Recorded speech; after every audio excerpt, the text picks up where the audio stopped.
Alô?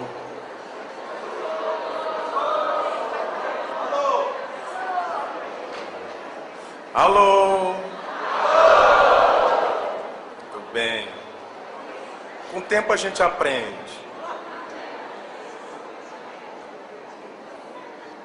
Estamos retomando nossas reflexões em torno da questão da educação, que sem dúvida alguma corresponde a uma dessas importantes atribuições do Espírito encarnado na Terra, a educação.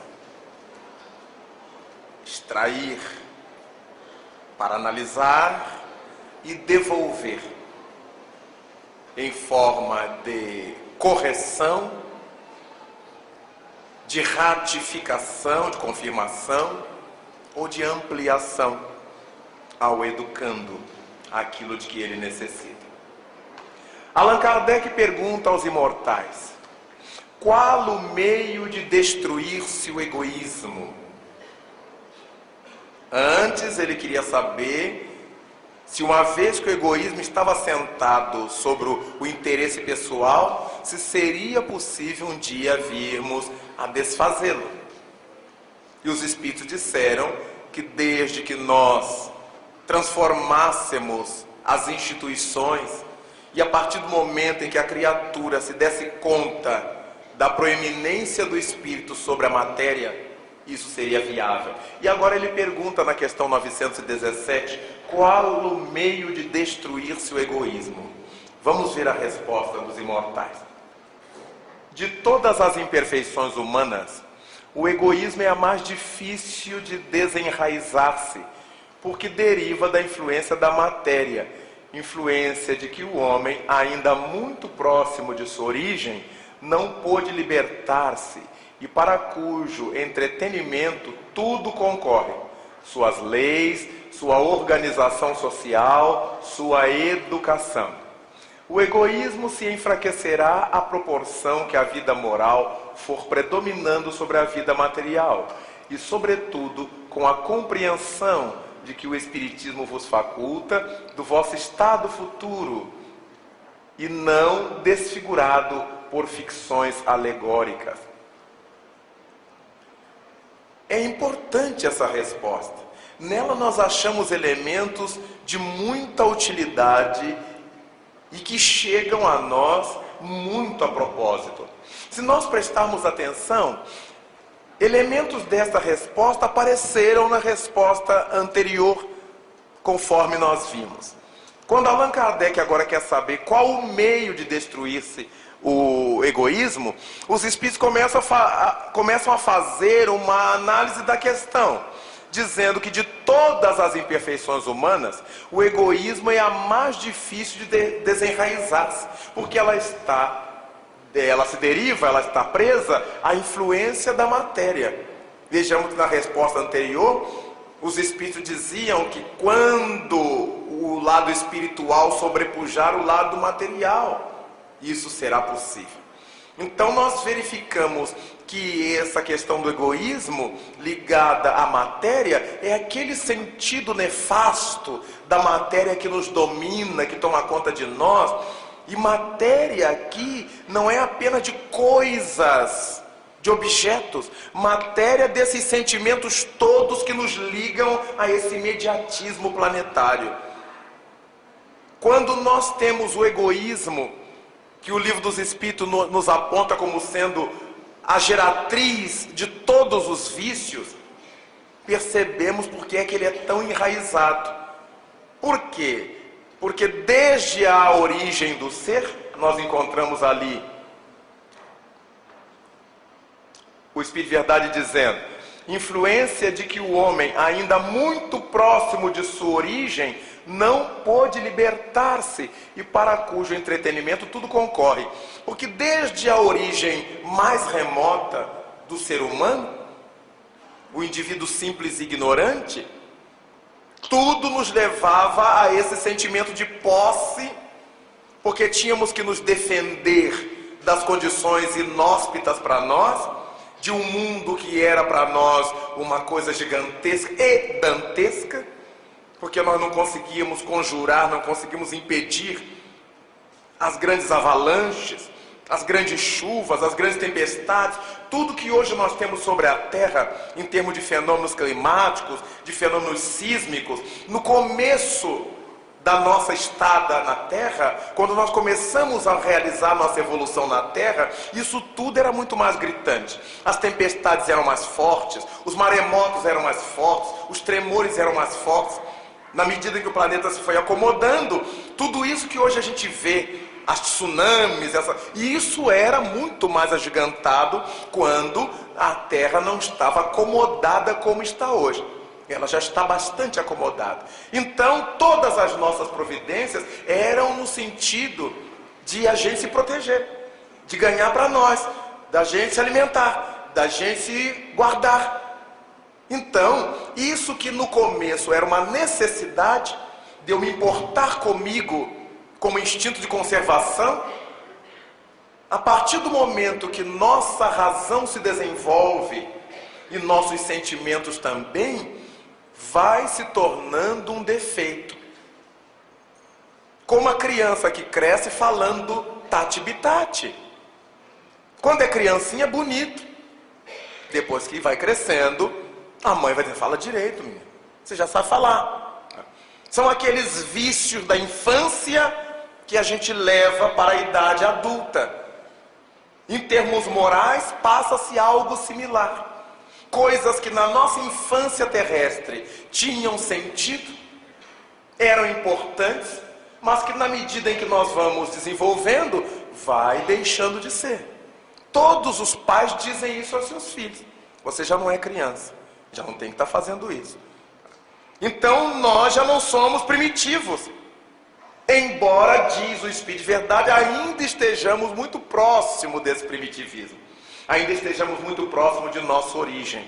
Nós ainda não podemos nos libertar. E por que que isso tem se tornado difícil? A nossa libertação dessa mazela tem se tornado difícil. Diz o Espírito de Verdade, para cujo entretenimento do egoísmo, tudo concorre. As nossas leis, a nossa organização social, a nossa educação. Se nós criamos uma sociedade de castas, que segundo o Livro dos Espíritos não foi criação de Deus, foi criação do homem. Se nós dividimos a nossa sociedade em castas, significa que eu vou tratar umas de uma forma e outras de forma diferente. E isso estabelece o egoísmo. Isso cria o corporativismo social. Daí, como é importante nós prestarmos atenção nessas estruturas. As nossas leis. Sabemos que originalmente as leis eram feitas para quem as fazia ser cada vez mais beneficiado. Os reis, quando começaram a legislar, era pró eles mesmos. Os príncipes. E hoje, quando nós vemos as ações legislativas em vários países, parece que são os mesmos, fazendo leis que parecem que são justas, mas são propositalmente feitas para proteger determinada casta de indivíduos. Na nossa realidade contemporânea, aqui no nosso país, o indivíduo comete um crime contra a sociedade e as leis foram feitas por eles de tal maneira que ele tem tantos direitos de defesa, e para cada passo desse demora-se tanto tempo que prescreve o crime. E a vítima que se dane. E a sociedade que sofra. Imaginemos se não houvesse a lei divina na nossa consciência. Imaginemos se a gente não pudesse reencarnar. Imaginemos se não houvesse amanhã. Seria o caso de todos nós nos armarmos para fazer justiça com as próprias mãos. Quando a doutrina espírita propõe que a gente não faça, quando o Evangelho propõe que a gente não faça, quem com ferro fere, com ferro será ferido, é porque existe a lei do retorno, como disse popularmente, a lei de causa e efeito. As consequências das nossas ações, positivas ou negativas, estão em nós próprios. E aqueles que hoje se acham assim, acima do bem e do mal, acima da lei, ou aqueles que se acham muito espertos e que dão o golpe em todo mundo e ficam intocáveis, eles não sabem que existe um amanhã. O Espírito Camilo me diz sempre que é muito complicado devolver. Porque ninguém gosta de devolver o que usurpou. Então ficamos todos nós nos perguntamos como se fôssemos as inocências personificadas. Que mal eu fiz a Deus? Por que Deus fez isso comigo? Será por quê? Será porque se a gente olhar as próprias tendências com honestidade, as vontades que a gente tem lá no íntimo da alma, para coisa que não presta, a gente não vai ter dificuldade em saber por que Deus permite que a gente sofra o que sofre. O velho Chico Xavier, de saudosa memória, afirmava volta e meia que Deus permite que a gente pague em suaves prestações os equívocos cometidos em atacado. A gente faz bobagem em atacado. E aí tem um monte de encarnações para resgatar. E o que a gente resgata em cada encarnação, a gente já acha que é o máximo do sofrimento. Um amigo me perguntava: Raul, que mal eu fiz a Deus? Eu disse: nem ouse perguntar. Porque se ele lhe disser, você não vai aguentar. Porque a gente pergunta assim, como é que Deus faz isso comigo? Não pergunte, meu filho. Porque Deus é a misericórdia absoluta, é o amor total, é a justiça plena. Se deixa você sofrer isto, é porque está mais do que certo. É a inteligência suprema do universo. Será que a gente entende o que é isso? Entende não? Porque se a gente entendesse, a gente faria exatamente como ele deseja. Porque a inteligência suprema do universo é o supremo bem, é a suprema paz, é o supremo tudo. Só que nós ainda somos tão próximos da origem que a gente não entende isso. A palavra a gente entende, o sentido não. Falta-nos maturidade. E é por isso que a gente escuta e acha lindo dizer que Deus é a suprema supremacia. E continua tudo do mesmo jeitinho. Porque a gente não captou o que significa isto. Se a gente dissesse para uma criança assim: seu pai é um grande homem, ele vai imaginar assim, um tamanhão, né? Ele não tem noção do que eu estou falando sobre o pai dele. Sua mãe é uma nobre mulher. Para uma criança, o que é ser uma nobre mulher? Não tem noção dessa palavra. Então, nós, grandes, grandinhos já, estudiosos do Espiritismo, mas há muita coisa que a gente ouve falar, acha bonito, mas não entende bem o que é. É lógico. Como é que numa caixa de fósforos nós poderíamos fazer caber um caminhão Scania? Nós somos ainda muito limitados para comportar em nós o entendimento do ilimitado. Por isso é que na medida em que nós vamos nos desenvolvendo, a visão de Deus que temos, sua justiça, sua perfeição, seu amor, se nos vai dilatando. Por isso a visão que Jesus Cristo tinha de Deus, quando esteve na terra entre nós, era bem diferente da visão que tinha o povo da época,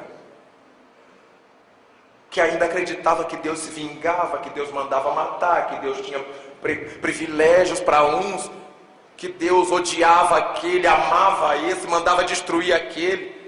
Quer dizer, todos os sentimentos humanos a gente atribuía a Deus. E hoje, no século 21, quantos são os cristãos que ainda falam da ira de Deus? Imagina Deus irado, o que seria do universo? Um surto de ira de Deus. Com todo amor, beleza, justiça, tem tsunami. Imagina esse ser enlouquecido de raiva.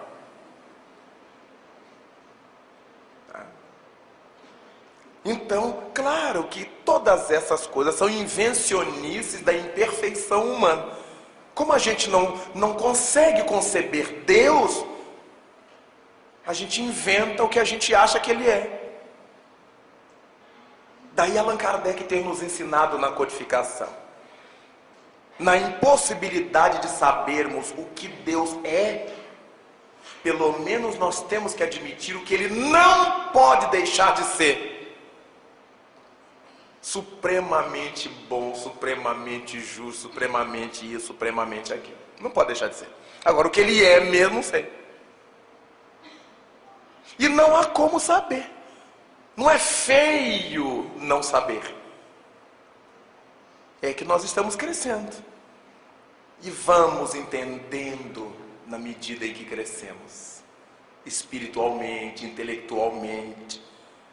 Quanto mais nós nos desenvolvemos, maior anseio nós temos de nos integrar nesse espírito cósmico que nós aprendemos a chamar de Deus. Esses dias eu recebi uma carta de uma pessoa do sul do país que me perguntava, uma carta muito querida, assim, uma pessoa muito amorosa, mas ela dizia assim: eu estou estudando lá no meu centro, professor, mas eu queria que o senhor me explicasse por que a gente chama Deus de Deus.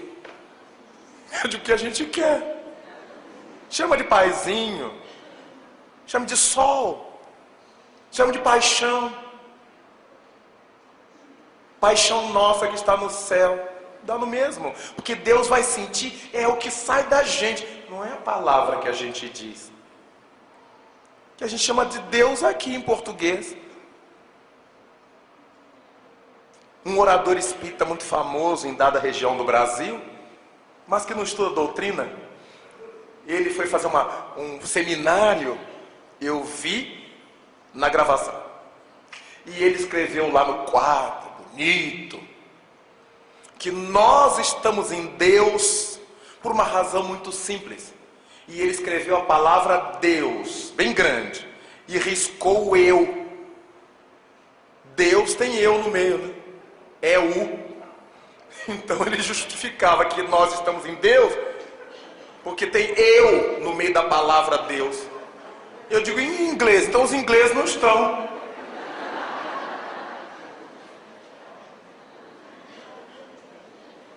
E em francês também os franceses não estão em Deus. Só os portugueses de língua portuguesa, que só tem eu na palavra Deus em português. Em nenhuma outra língua o Criador é chamado de Deus. Veja que a pessoa inventa. E o povo, não é que é verdade? Isso me faz lembrar uma viagem que eu fiz à África, e um amigo me deu um crucifixo com o Cristo crucificado, só que o artista pôs o Cristo africano, negro, de corpo longilíneo, cabelo carapinha. E eu adorei aquele Cristo e botei na minha parede, no meu escritório. E eu tenho uma amiga muito católica, mas assim, coitadinha, limitadinha com relação à religião dela. Ótima alma, mas muito ingênua. E foi à minha casa. E eu disse assim: vem aqui, Catarina. Eu não disse a você que Cristo era preto? Olha ele aqui. E ela olhou aquela cruz, olhou para mim, não é que é mesmo, Raul? Eu digo, daqui para frente você me respeite. E ela saiu feliz da vida, dizendo a Deus e o mundo que Cristo era preto. Eu vi na casa do Raul. Quer dizer, há de tudo. E como é que Deus não vai se apiedar da nossa ignorância? Claro que Ele tem que se apiedar de nós. O outro dizer que nós estamos em Deus, que eu está na palavra Deus.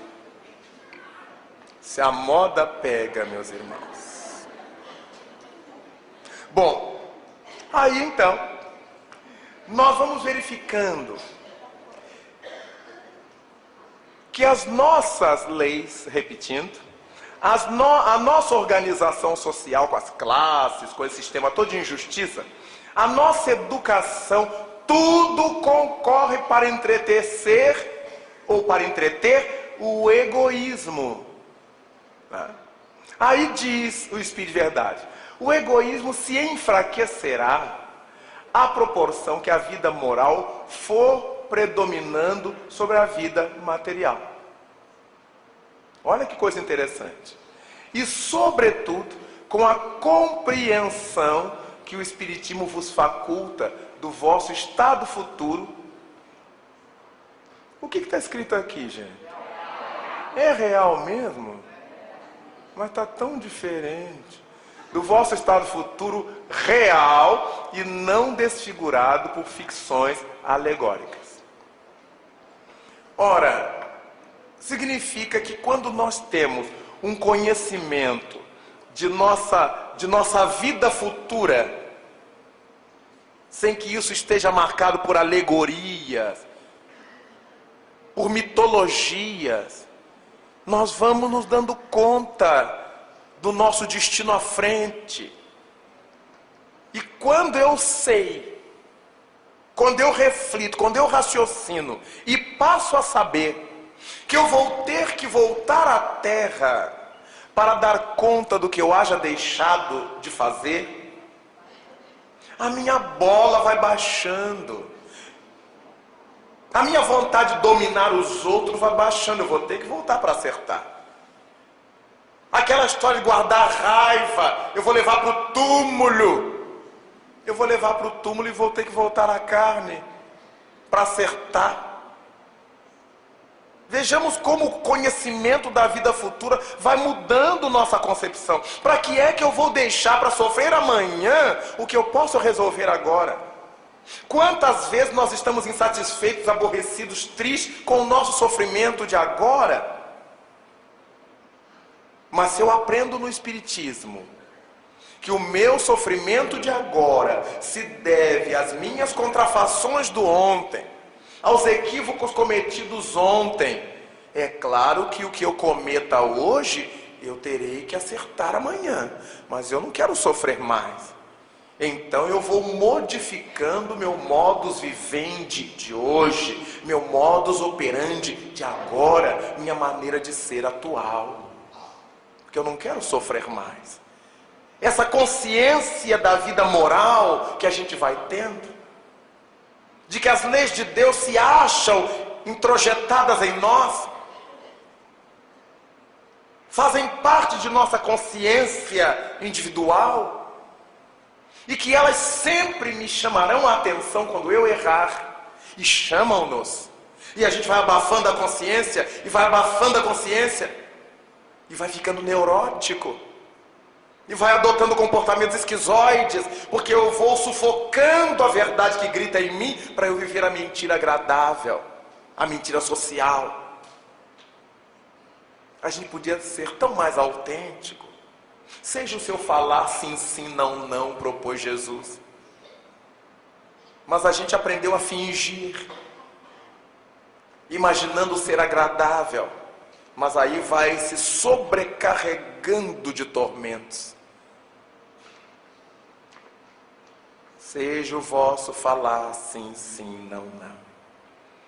O grande problema nosso não é dizer o sim, não é dizer o não, é como dizer o sim que não seja permissivo? Como dizer um não que não seja cruel? É muito difícil. Quando a gente vai dizer não, a gente já se arma de irritação. E aquele não que podia ser uma aula de bom senso, acaba sendo uma bofetada. Quando eu vou dizer o sim, eu tenho medo de desagradar. Eu digo para não desagradar e não por convicção. Então sai um sim do qual eu me arrependo logo mais de tê-lo dito. Ora, todas essas coisas têm que ser alteradas na pauta da nossa vida para que o egoísmo se fragilize. Notemos, queridos irmãos, que Kardec pergunta: qual o meio de destruir-se o egoísmo? Mas os espíritos não dizem como é que destrói. Eles vão dando caminho para que a gente vá fragilizando o egoísmo, porque isso está enterrado em nós. Vamos retomar. De todas as imperfeições humanas, o egoísmo é a mais difícil de desenraizar-se, porque deriva da influência da matéria, influência de que o homem, ainda muito próximo de sua origem, não pôde libertar-se, e para cujo entretenimento tudo concorre: suas leis, sua organização social, sua educação. O egoísmo se enfraquecerá à proporção que a vida moral for predominando sobre a vida material e, sobretudo, com a compreensão que o Espiritismo vos faculta do vosso estado futuro real e não desfigurado por ficções alegóricas. Vejamos como estamos longe ainda, e por isso o Espírito de verdade não entra no mérito. Como estamos longe ainda de poder destruir o egoísmo. Porque quando é que nós vamos transformar nossas leis? E não estamos falando do Brasil, estamos falando do mundo. Os filhos de Deus estão no mundo inteiro. Quando é que todas as leis do mundo serão transformadas de forma a desmerecer o egoísmo, a diminuir a sua ação? Quando é que as organizações sociais do mundo, as igrejas, as escolas, os clubes, as oficinas, se libertarão dessas condições que entretêm o egoísmo? Quando é que a nossa educação será tal que nos ajude a nos libertar do egoísmo? Claro que vai ter um momento em que isso vai acontecer, mas o Espírito de verdade não teve nenhuma preocupação em dizer aqui, neste momento, qual é o meio de destruir-se, mas qual é o meio de enfraquecer-se. Porque se eu for enfraquecendo sempre mais meu egoísmo, chegará um ponto que ele não mais existirá. Mas quando será isto? Vamos fazer apostas? Quando nós pensamos que nós estamos tão próximo de nossa origem, como diz o Espírito de verdade, e que a libertação do egoísmo é uma virtude para os espíritos que vão galgando altitudes morais, haja encarnação para a gente se libertar do egoísmo. Eu visitei uma cidade no meu estado, e quando eu estava conversando com os confrades, antes da palestra, aproximou-se dos nossos companheiros, do grupo onde eu estava, uma pessoa, um moço da comunidade do centro espírita local, com a chave do carro importado na mão, e ele se dirigiu a um dos nossos companheiros e disse assim, e ouvindo: olha, meu irmão, eu já sou completamente desprendido. Para mim a matéria não vale nada mais. E o companheiro que estava comigo e que conversava com ele, que eu ouvia a conversa, eu senti que ele engasgou, com vontade de rir, sem poder. E ele disse, ah é? Ah é? Eu só escutava ele dizer, mas ah é? E eu doido para olhar para ver quem era, né? Eu digo, é melhor eu não olhar, porque eu não fico com essa imagem na minha cabeça. Mas aí fomos, depois da palestra, para o jantar na casa dos confrades, anfitriões. E o rapaz foi, o desprendido. Se eu não sou vidente, não sobrava nada. Porque ele tão desprendido que cada vez ele enchia o prato. Isso aqui ele já não precisava de coisas materiais. Eu digo, se ele precisasse, ia ser um dinossauro. Comer 500 toneladas dia. Mas as pessoas não se dão conta de quanta micagem a gente faz. Por que a gente tem que estar blasonando virtudes? Basta dizer que nós estamos na luta. E é luta mesmo, meus irmãos. Porque em cada qual de nós o egoísmo está enraizado de uma maneira diferente, mas em todos nós está enraizado. E a gente disfarça, porque sabe que ele não presta. Mas como não tem força de extirpá-lo, a gente vai pintando, vai colorindo ele. Ah não, eu tenho que cuidar da minha família. Não, primeiro a minha família. Quem é meu pai? Quem é minha mãe? Quem são meus irmãos? Foi Jesus que fez essa pergunta, respondendo aos discípulos que o foram chamar. Conta-se que Chico Xavier, em dada ocasião, estava sentado à porta do sanatório de Pedro Leopoldo em pranto, porque uma de suas irmãs tinha sido internada com problema psiquiátrico. E ele chorava quando lhe apareceu Emmanuel. Por que você chora tanto, Chico? Ele disse, ah, meu irmão, o senhor sabe que minha irmã acaba de ser internada. Emmanuel disse, curioso, Chico, que você nunca veio chorar aqui e há muito tempo há dezenas de irmãs suas internadas aqui. Quem são meus pais? Quem são meus irmãos?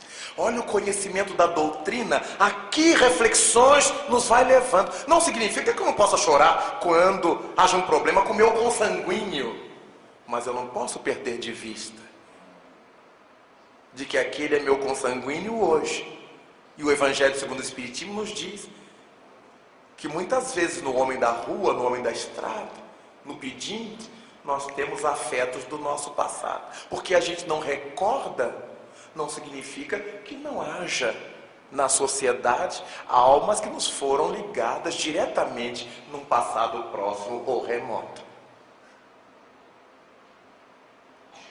Eu me encontrava na cidade de Nova York, proferindo uma palestra, faz alguns anos. E eu falava de Deus a pedido dos confrades do centro. Eu falava de Deus, do amor de Deus.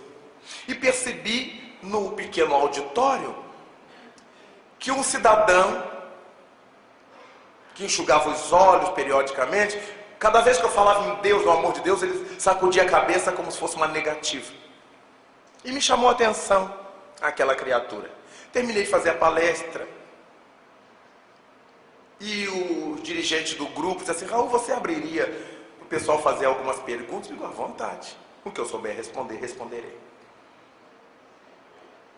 E a primeira pessoa que falou, foi o cidadão. Ele era brasileiro, da cidade de Juiz de Fora, e que estava ele e a esposa lá, trabalhando em Nova York. Então ele me disse assim, não concordei com nada do que o senhor disse. Eu digo, o senhor tem todo o direito. O professor não perde o pique nunca com essas coisas. Aluno é danado para discordar da gente sem entender nada. Não concordei com nada que o senhor falou. Eu digo, tudo bem, o senhor tem direito, eu gostaria de saber por quê e o quê. Não, nada. Eu digo, por que razão? Porque eu vim para cá, professor, para organizar minha vida, eu, minha mulher e minha filha, recém-nascida chegou aqui. E com 3 anos de idade a minha filha morre. O senhor acha que eu posso crer em Deus? Cheguei aqui, professor, com todas as minhas esperanças. Agora minha mulher voltou para minha cidade e eu não quero sair daqui, porque minha filha fica aqui. Minha filha está enterrada aqui. Eu comecei a ver o efeito do materialismo. A filha dele era o corpo dela. E eu comecei a sentir pena daquele homem. Mas eu tinha que deixar alguma coisa para ele refletir. Eu disse assim: desde quando o senhor está brigado com Deus? Desde que minha filha morreu. Como é que Deus faz isso comigo? Eu digo: porque o senhor é egoísta. E ele se assustou. O senhor é muito egoísta. E ele ficou me olhando. E eu repeti: o seu egoísmo é terrível. Com que idade o senhor está? Estou com 43 anos. Eu digo: nesses 43 anos, quantas crianças o senhor já viu morrer? Ah, sei lá, já perdi a conta. E só há 3 anos que o senhor fica aborrecido com Deus? Quer dizer que quando Deus matava os filhos dos outros, o senhor adorava Ele. Quando foi a vez da sua filha, Ele já não presta? Reflita, meu amigo. O senhor está causando um problema à sua filha, que veio à terra, resgatou o que devia, por amor de Deus, e já voltou. Sua mulher fez o que era para fazer, já voltou, está trabalhando lá como médica na cidade dela. E o senhor agarrado aos despojos que não são sua filha, são os elementos de que sua filha se utilizou para avançar. O senhor vai ficar cada vez mais longe de sua filha, porque ela deve estar acompanhando a mãe que foi trabalhar no bem, no Brasil de volta. E o senhor aqui revoltado com Deus vai adoecer, vai enlouquecer, numa cidade em que ninguém o ama, ninguém o conhece. E ele começou a chorar copiosamente. E ficou todo mundo calado. E eu olhando para ele, com uma honesta piedade dele, mas como educador, eu tinha que falar. E depois que ele chorou bastante, ele olhou para mim e me disse: ah, eu quero lhe agradecer, porque nunca ninguém tinha me dito isto. É verdade. A minha filha, antes de ser minha filha, é filha de Deus. E se Deus já levou tantas filhas e filhos dele, por que não levaria a que veio nos meus braços? Ficamos por ali, eu respondi a outras perguntas. E ao final, no cafezinho, ele veio conversar comigo. Olha, professor, o senhor me acordou para uma coisa que a minha mulher tem falado ao telefone para eu voltar, para eu reassumir minha vida lá, porque aqui a gente vai ficar sempre lembrando disto. E eu quero dizer que eu vou voltar para Juiz de Fora. O que o senhor me disse hoje me acordou outros sentimentos. E o encontrei depois em Juiz de Fora com a esposa. Refeito, alegre, nada obstante a dor da saudade da sua filhinha querida. Como nós somos infantis. Nós avaliamos a grandeza de Deus pelo que se passa com a nossa vida e não com a vida da humanidade. O livro dos Espíritos é muito claro, quando o Espírito de verdade nos diz que os espíritos nobres não olham o detalhe, olham o conjunto, a lei se cumprindo, a honra que os pais, que as mães devem ter, de ter agasalhado nos braços durante um dia, um mês, 1 ano, 3 anos, 10 anos, um irmão seu, um filho de Deus. Deus confiou sabendo que no nosso contato aquela criatura teria tudo o que precisaria para depois voltar. Velhos suicidas, velhos homicidas, criaturas que tinham débitos com a consciência, que vieram nos nossos braços, nos fizeram felizes durante um tempo, foram felizes durante um tempo, por receberem nosso carinho e precisaram voltar. E o nosso egoísmo queria que eles ficassem.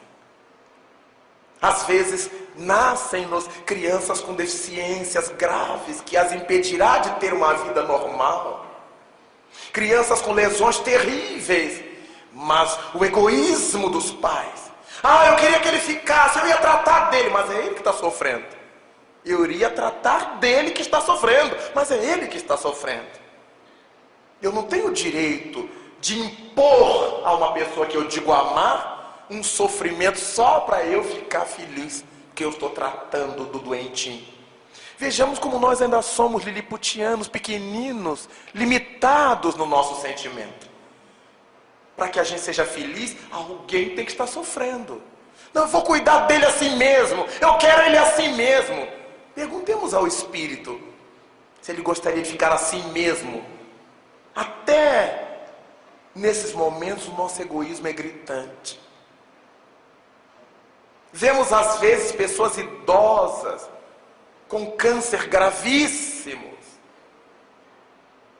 e a família não quer que morra.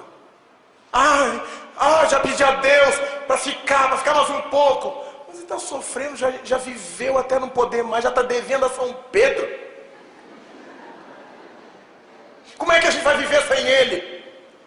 Se vire nos 30. Ele já lhe deu até agora, gente. O egoísmo, a vaca que a gente agarra nas tetas e não sabe largar. Uma amiga dentista da minha cidade me disse que tem uma cliente de 72 anos. E um dia a cliente chegou lá, eu não sei se eu vou poder ser tratada hoje. Chorava, se acabava. E a dentista, nossa amiga, minha companheira de mocidade espírita, perguntando, mas o que houve, fulana, que você está assim hoje? E depois de muito soluçar, ela disse, levanta a cadeira. Aí ela levantou a cadeira. Meu pai morreu. Ela tinha 72 anos. Aí a dentista, minha amiga, perguntou, qual a idade que tinha seu pai? Ele só tinha 107 anos. 107 anos, pelo amor de Deus, Jesus. Dá pra gente reencarnar 2 vezes. E ela acabada de chorar.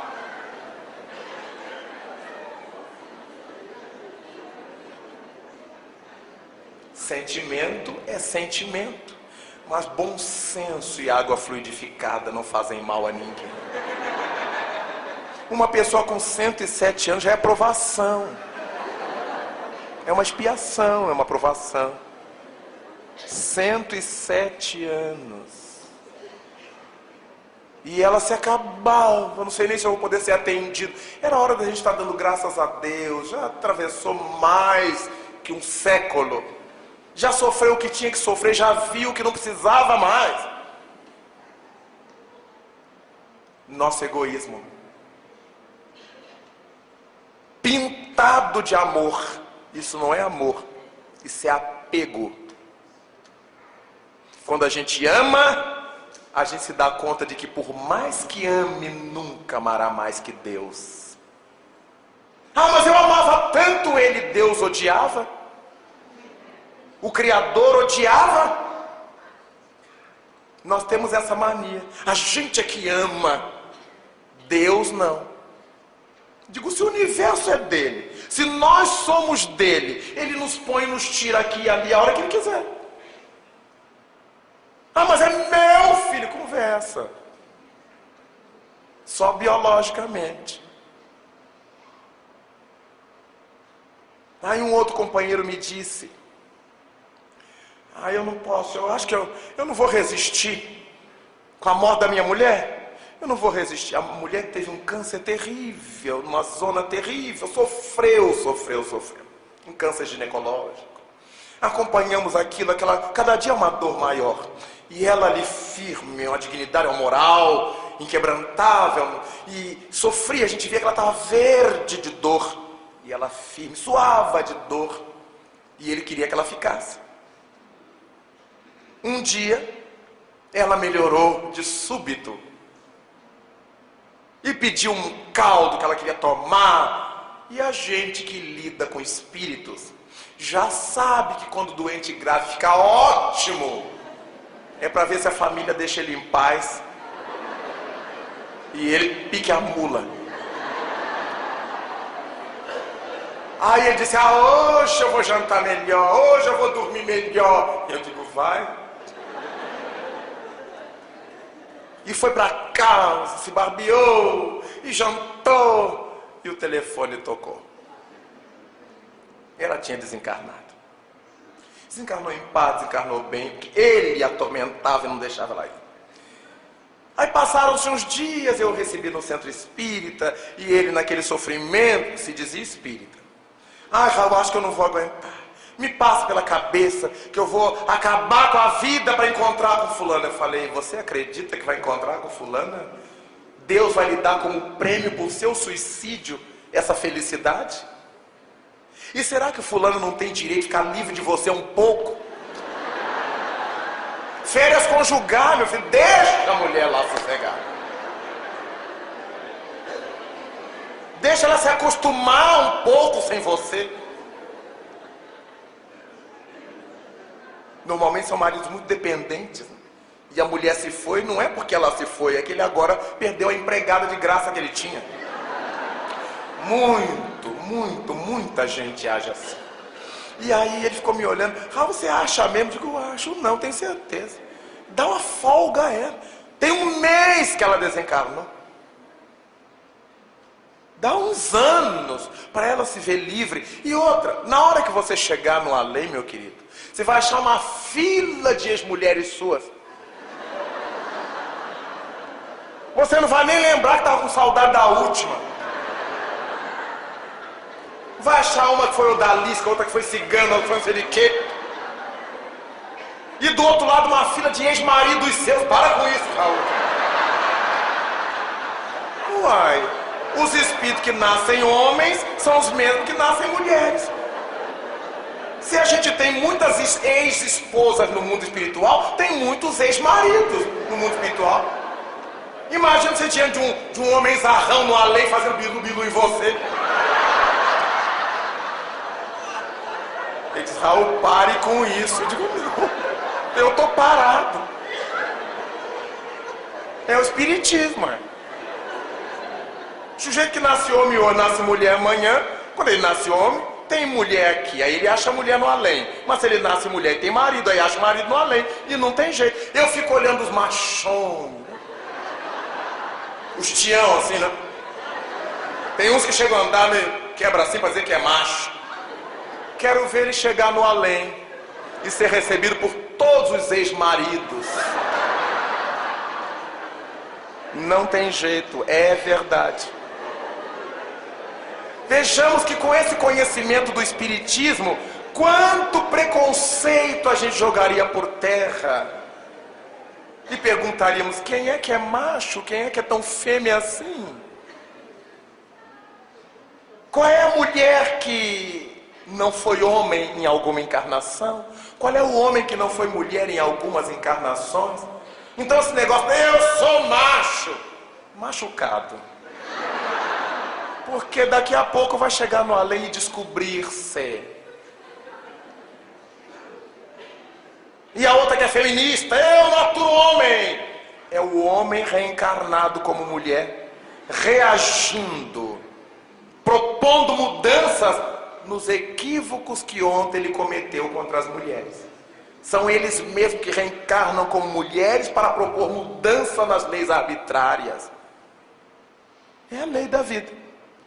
Então, quando nós ouvimos isto aqui, o egoísmo se enfraquecerá à proporção que a vida moral for predominando sobre a vida material e, sobretudo, com a compreensão que o Espiritismo vos faculta do vosso estado futuro, real e não desfigurado por ficções alegóricas. É dessa forma, meus amigos. Já li. Isso dá encarnação de analfabeto. Já li, já passei o zoinho assim, já li.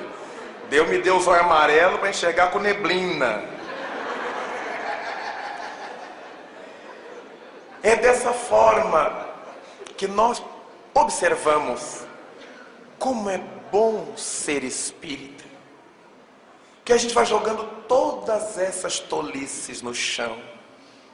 Para que ser egoísta, se eu vou ter que voltar para acertar isto? E aí vamos enfraquecendo a visão que a gente tem do futuro, o que o Espiritismo nos fala sobre o futuro, todos os nossos erros de agora, não só para a gente ficar lamentando, para servir de sustento para o nosso amanhã, para que a gente não repita isso amanhã. Os equívocos do ontem são materiais didáticos, ou são adubos para a grande plantação do futuro que começa hoje. Desse modo, meus queridos irmãos, verificamos que a educação é a grande marca que destronará pouco a pouco o nosso egoísmo, que, como vemos no Livro dos Espíritos, é o pai de todos os vícios, logo causador de todas as nossas desditas. Analisemos em cada atitude nossa, em cada postura nossa no mundo, se não está inserido aí o egoísmo. Se o egoísmo não está tirando seus miasmas em nossas atividades. E trabalhemos com a consciência que nos seja possível, com a lucidez que nos seja viável, para que amanhã possamos ser melhores do que estamos sendo hoje e nos esforçarmos hoje para que sejamos melhores do que fomos ontem. E que o Senhor da vida, nosso mestre, nossa inspiração maior, nos abençoe, nos guarde sempre no ideal do bem e nos despeça em sua paz. Muito obrigado.